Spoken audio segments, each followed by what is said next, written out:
சிலர் ஆசைக்கும் தேவைக்கும் வாழ்வுக்கும் வசதிக்கும் ஊரார் கால் பிடிப்பார்.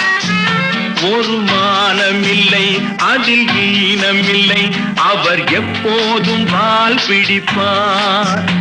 எதிர்காலம் வரும் என் கடமை வரும், இந்த கூட்டத்தின் ஆட்டத்தை ஒழிப்பேன். பொது நீதியிலே புது பாதையிலே வரும் நல்லோர் முகத்திலே விழிப்பேன். வரும் நல்லோர் முகத்திலே விழிப்பேன்.